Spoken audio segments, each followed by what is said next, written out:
जय हिंद दोस्तों, कैसे हैं आप सभी लोग। उम्मीद करता हूँ आप सभी मस्त होंगे, अपने शिक्षण कार्य में व्यस्त होंगे। स्वागत है आप सभी का सीटेट 7 जुलाई 2024 के एग्जाम में। और आज हम करने वाले हैं एसएसटी यानी सामाजिक विज्ञान के प्रीवियस ईयर क्वेश्चन पेपर जुलाई 2013 के प्रीवियस ईयर क्वेश्चन पेपर करने वाले हैं। क्लास 2 है सीटेट एग्जाम के लिए। यह क्लास बहुत ही इंपॉर्टेंट होने वाली है। तो चैनल पर जो भी नए हैं चैनल को सब्सक्राइब कर लीजिए। चलिए चलते हैं क्वेश्चन की तरफ। और आज का पहला क्वेश्चन है,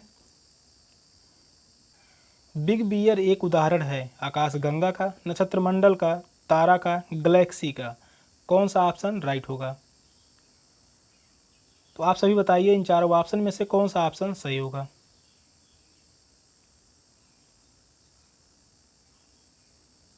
बिग बियर जो उदाहरण है नक्षत्र मंडल का, तो इस क्वेश्चन का राइट आंसर होगा ऑप्शन बी, नक्षत्र मंडल का बिग बियर एक उदाहरण है। बिग बियर नक्षत्र मंडल समूह है। यह उत्तरी खगोलीय गोलार्ध में स्थित है। कहाँ पर स्थित है। उत्तरी खगोलीय गोलार्ध में स्थित है। इसे पूरे वर्ष उत्तरी खगोलीय गोलार्ध में देखा जा सकता है। पूरे वर्ष में उत्तरी खगोलीय गोलार्ध में देखा जा सकता है बिग बियर को। तो इस क्वेश्चन का जो राइट आंसर होगा ऑप्शन बी। नेक्स्ट क्वेश्चन है, पृथ्वी से चंद्रमा का केवल एक ही भाग दिखाई पड़ता है क्योंकि चंद्रमा का दूसरा भाग केवल दिन के समय पृथ्वी की ओर होता है। चंद्रमा का दूसरा भाग केवल अमावस्या को पृथ्वी की ओर होता है। चंद्रमा को पृथ्वी के चारों ओर चक्कर लगाने में तथा अपने अक्ष पर घूमने में समान समय लगता है। चंद्रमा को अपने अक्ष पर एक चक्कर लगाने में 1 प्रकाश वर्ष लगता है। कौन सा ऑप्शन राइट होगा।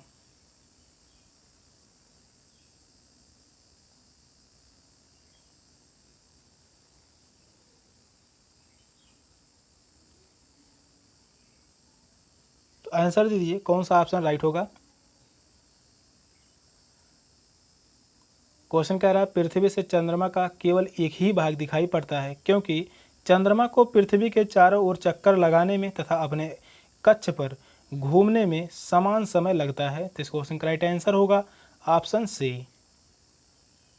पृथ्वी से चांद का केवल एक ही भाग दिखाई देता है क्योंकि चंद्रमा को पृथ्वी के चारों ओर चक्कर लगाने में तथा अपने अक्ष पर घूमने में समान समय लगता है। चंद्रमा उसी गति से अपने अक्ष पर घूर्णन करता है जिस गति से वह पृथ्वी की कक्षा में घूमता है। तो इस क्वेश्चन का राइट आंसर था ऑप्शन सी। नेक्स्ट क्वेश्चन होगा, पृथ्वी अपने अक्ष पर घूमती है। पृथ्वी अपने अक्ष पर घूमती है पश्चिम से पूरब की ओर, उत्तर से दक्षिण की ओर, पूरब से पश्चिम की ओर, दक्षिण से उत्तर की ओर। कौन सा ऑप्शन सही होगा।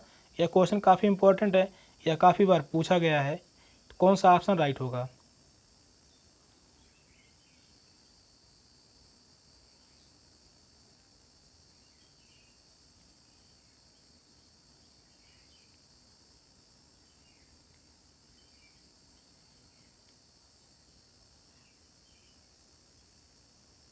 पृथ्वी अपने अक्ष पर घूमती है पश्चिम से पूरब की ओर। तो इस क्वेश्चन का राइट आंसर होगा ऑप्शन ए, पश्चिम से पूरब की ओर पृथ्वी अपने अक्ष पर घूमती है। पृथ्वी अपनी धुरी पर पश्चिम से पूरब की ओर एक काल्पनिक रेखा पर घूमती है जो उत्तरी ध्रुव से दक्षिणी ध्रुव की ओर जाती है, जिसे घूर्णन अक्ष कहा जाता है। इसे क्या कहा जाता है, घूर्णन अक्ष भी कहा जाता है। तो इस क्वेश्चन का राइट आंसर था ऑप्शन सी। नेक्स्ट क्वेश्चन है, जैसे जैसे हम पूर्वी गोलार्ध से पश्चिमी गोलार्ध की ओर जाते हैं देशांतर रेखाओं का आकार बढ़ता जाता है, घटता जाता है, समान रहता है, पहले बढ़ता जाता है फिर घट जाता है। तो कौन सा ऑप्शन राइट होगा।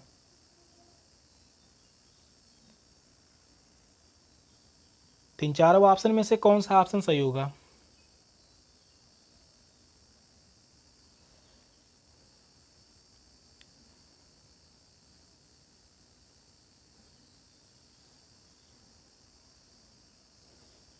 जैसे जैसे हम पूर्वी गोलार्ध से पश्चिमी गोलार्ध की ओर जाते हैं देशांतर रेखाओं का आकार समान रहता है। तो इस क्वेश्चन का राइट आंसर होगा ऑप्शन सी, समान रहता है।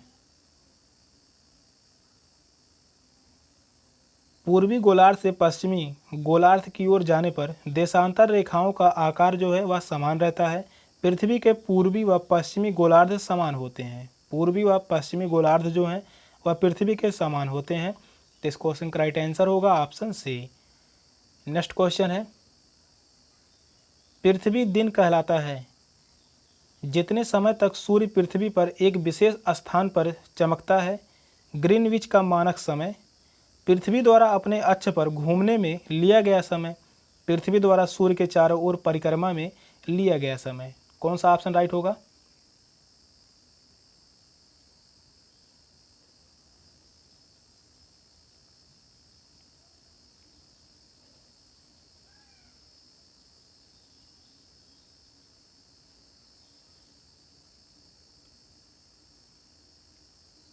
पृथ्वी पर दिन कहलाता है पृथ्वी द्वारा अपने अक्ष पर घूमने में लिया गया समय। इस क्वेश्चन का राइट आंसर होगा ऑप्शन सी, पृथ्वी द्वारा अपने अक्ष पर घूमने में लिया गया समय जो है यह पृथ्वी पर दिन कहलाता है।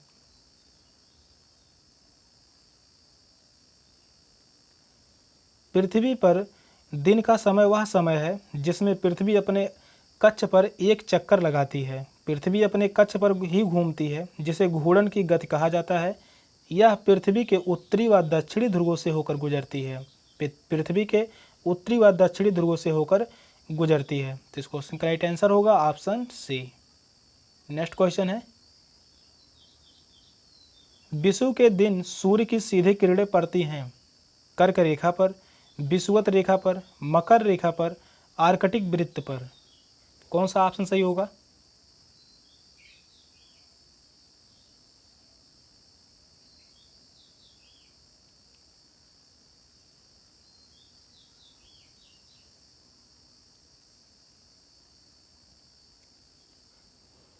क्वेश्चन कह रहा है विषुव के दिन सूर्य की सीधे किरणें पड़ती हैं तो वह पड़ती हैं विषुवत रेखा पर। तो इस क्वेश्चन का राइट आंसर होगा ऑप्शन बी, विषुवत रेखा पर सूर्य की सीधे किरणें पड़ती हैं।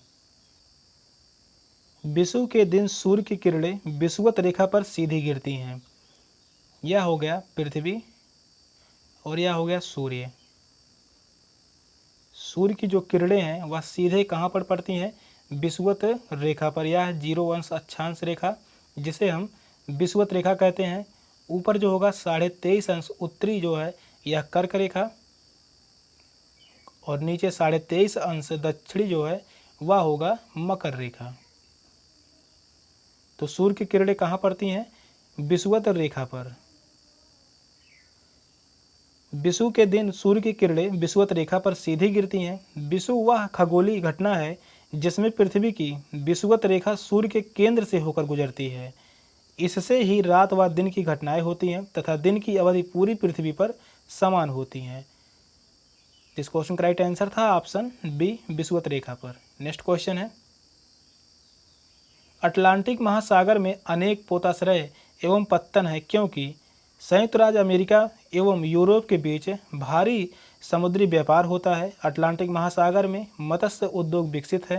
अटलांटिक महासागर की तटरेखा अत्यधिक दंतुरित है। अटलांटिक महासागर की तटरेखा अधिक छिछली है। कौन सा ऑप्शन राइट होगा?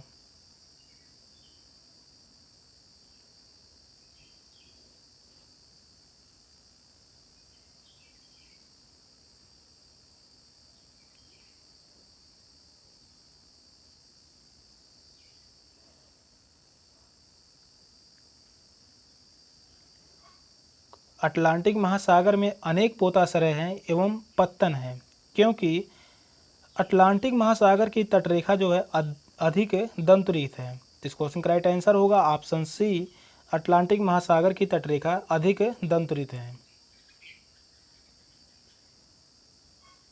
अटलांटिक महासागर की समुद्री तटरेखा अनियमित व दंतुरित है। किस प्रकार से हैं? अनियमित या दंतुरित है अटलांटिक महासागर की समुद्री तटरेखा। यह जहाज तथा बंदरगाह हेतु आदर्श स्थल है।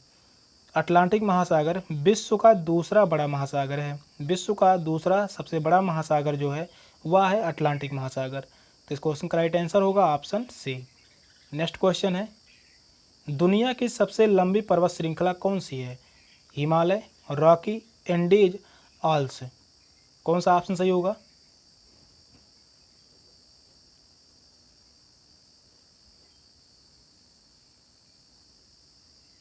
दुनिया की सबसे लंबी पर्वत श्रृंखला कौन सी है? यह क्वेश्चन काफ़ी आसान है और पूछा भी गया है। तो वह होगा एंडीज पर्वत श्रृंखला। दुनिया की सबसे लंबी पर्वत श्रृंखला वह है एंडीज पर्वत श्रृंखला। तो इस क्वेश्चन का राइट आंसर होगा ऑप्शन सी। यह है एंडीज पर्वत श्रृंखला जो कि दुनिया की सबसे लंबी पर्वत श्रृंखला है। यह है एंडीज पर्वत श्रृंखला। एंडीज विश्व की सबसे लंबी पर्वतमाला है जो 4000 किलोमीटर लंबी है। लंबाई कितनी है? लंबाई जो है वह है 4000 किलोमीटर। 4000 किलोमीटर लंबाई है। इसकी औसत ऊंचाई जो है वह है 4000 मीटर। ऊंचाई कितनी है? ऊंचाई है 4000 मीटर। 4000 मीटर जो है एंडीज पर्वतमाला की ऊंचाई है और 4000 किलोमीटर एंडीज पर्वतमाला की लंबाई है। और यह कहाँ पर स्थित है? दक्षिणी अमेरिका में। कहाँ पर स्थित है? तो यह है दक्षिणी अमेरिका में एंडीज पर्वतमाला स्थित है।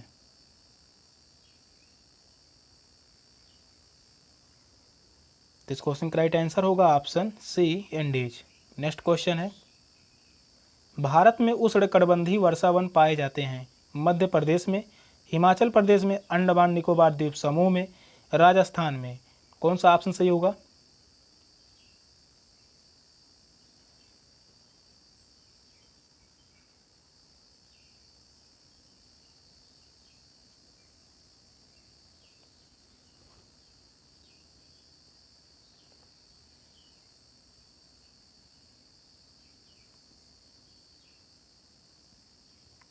तो भारत में उष्णकटिबंधीय वर्षावन पाए जाते हैं अंडमान निकोबार द्वीप समूह में। तो इस क्वेश्चन का राइट आंसर होगा ऑप्शन सी, अंडमान निकोबार द्वीप समूह में उष्णकटिबंधीय वर्षावन पाए जाते हैं।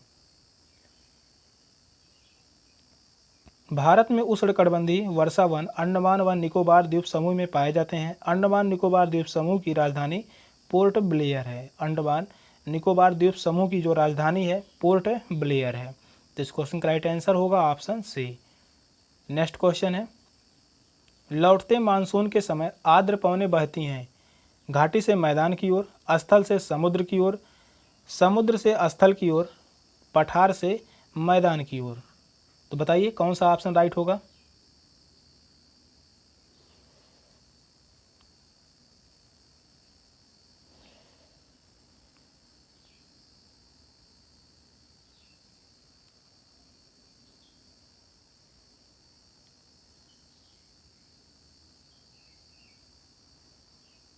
तो लौटते मानसून के समय आर्द्र पवनें बहती हैं स्थल से समुद्र की ओर। तो इस क्वेश्चन का राइट आंसर होगा ऑप्शन बी, स्थल से समुद्र की ओर लौटते मानसून जो है यह बहती हैं। तो इस क्वेश्चन का राइट आंसर होगा ऑप्शन बी। लौटते मानसून से भारी मात्रा में वर्षा होती है। लौटते मानसून से भारी मात्रा में वर्षा होती है। यह फसलों के लिए काफ़ी लाभदायक होती है। लौटते मानसून जो है यह फसलों के लिए काफ़ी लाभदायक होती है। इस मानसून को उत्तरी पूर्वी मानसून भी कहा जाता है। उत्तरी पूर्वी मानसून किसे कहा जाता है? लौटते मानसून को। तो इस क्वेश्चन का राइट आंसर होगा ऑप्शन बी। नेक्स्ट क्वेश्चन है, एक सामाजिक विज्ञान की शिक्षिका द्वारा कक्षा में प्रभावशील होने के लिए निम्नलिखित में से कौन सी विधि उपयोग में लाई जानी चाहिए? विचारोत्तक व रुचिपूर्ण गतिविधियों द्वारा शिक्षार्थियों का विषय के प्रति आकर्षक बढ़ाना, प्रत्येक सोमवार को परीक्षा लेकर छात्राओं का ज्ञानवर्धन कराना, धीरे सीखने वाले शिक्षार्थियों के विश्वास को बढ़ाने हेतु ढीले ढंग से ग्रेड्स देना, माता पिता को बच्चे की शिक्षा में सम्मिलित करने हेतु गृह परियोजना देना। कौन सा ऑप्शन राइट होगा?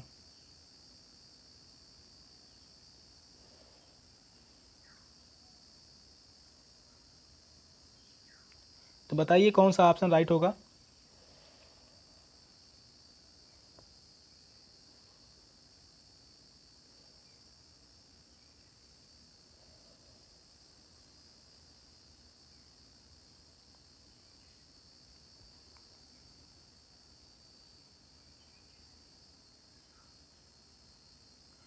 क्वेश्चन कह रहा है, एक सामाजिक विज्ञान की शिक्षिका द्वारा कक्षा में प्रभावशाली होने के लिए कौन सी विधि उपयोग में लाई जा सकती है?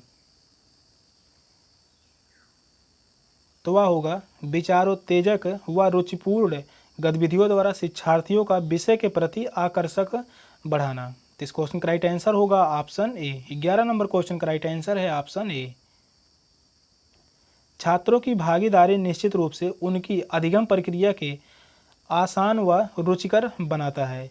शिक्षक को निश्चित रूप से विचारोत्तेजक व रुचिपूर्ण गतिविधियों को शिक्षण में शामिल किया जाना चाहिए। तो इस क्वेश्चन का राइट आंसर होगा ऑप्शन ए।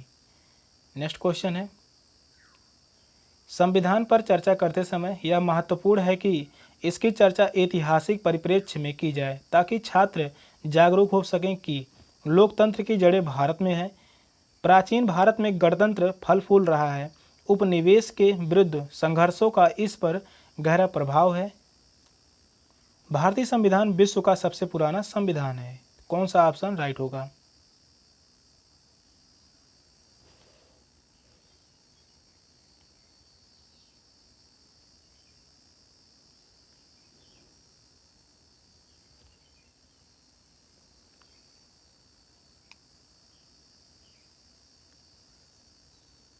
तो इस क्वेश्चन का राइट आंसर होगा ऑप्शन बी, प्राचीन भारत में गणतंत्र फल फूल रहा है। तो इस क्वेश्चन का राइट आंसर होगा ऑप्शन बी, प्राचीन भारत में गणतंत्र फल फूल रहा है।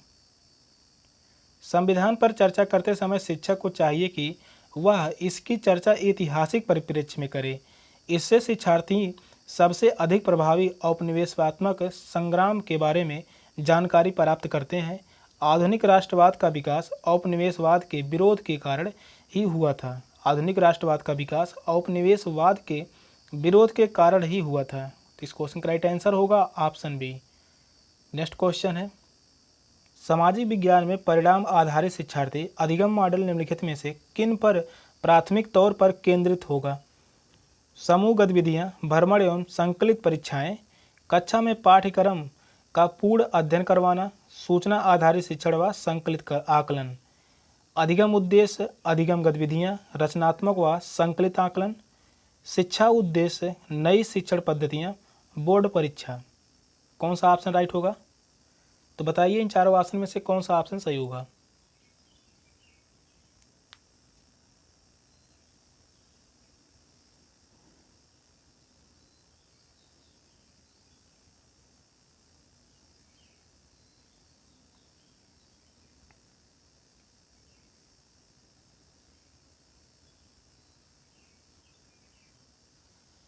क्वेश्चन कह रहा है, सामाजिक विज्ञान में परिणाम आधारित शिक्षार्थी अधिगम मॉडल में किन पर प्राथमिक तौर पर केंद्रित होगा?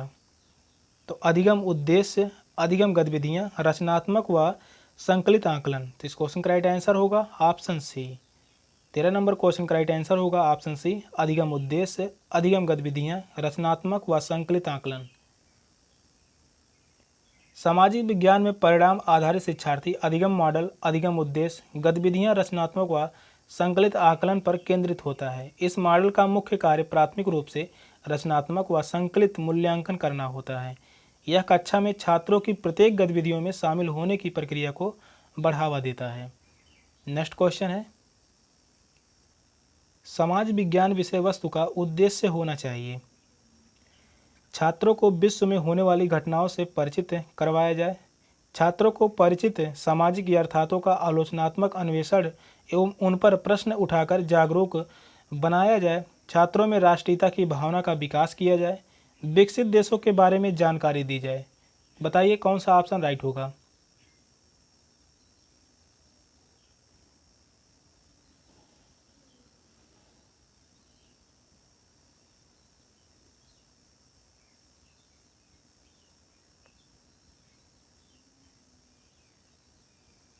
सामाजिक विज्ञान विषय वस्तु का उद्देश्य होना चाहिए कि छात्रों को परिचित सामाजिक यथार्थों का आलोचनात्मक अन्वेषण एवं उन पर प्रश्न उठाकर जागरूक बनाया जाए। तो इस क्वेश्चन का राइट आंसर होगा ऑप्शन बी।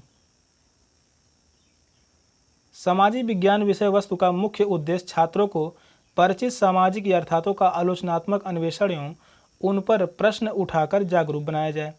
सामाजिक विज्ञान अध्ययन का मुख्य उद्देश्य सामाजिक रीति रिवाजों की समझ तथा व्यक्ति का व्यक्तिगत व सामाजिक संबंधों के मध्य तालमेल स्थापित करना है।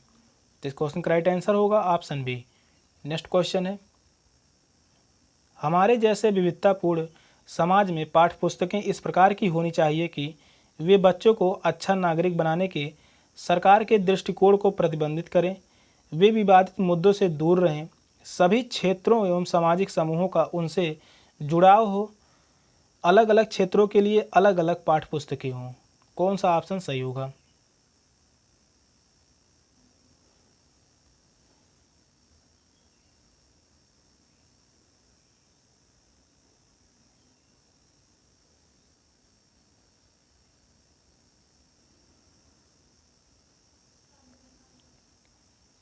क्वेश्चन कह रहा है हमारे जैसे विविधतापूर्ण समाज में पाठ्य पुस्तकें इस प्रकार की होनी चाहिए कि सभी क्षेत्रों एवं सामाजिक समूहों का उनसे जुड़ाव हो। तो इस क्वेश्चन का राइट आंसर होगा ऑप्शन सी, सभी क्षेत्रों एवं सामाजिक समूहों का उनसे जुड़ाव हो। भारत के विविधतापूर्ण समाज की पाठ्य पुस्तकों में सभी क्षेत्रों सामाजिक समूहों की सूचनाओं जानकारियों को शामिल किया जाना चाहिए। सेशन का लास्ट क्वेश्चन था। क्वेश्चन कैसे लगे कमेंट में जरूर बताइएगा। चैनल पर नए हैं तो चैनल को सब्सक्राइब कर लीजिए। मिलते हैं फिर अगली क्लास में, तब तक के लिए बाय बाय, टेक केयर, जय हिंद।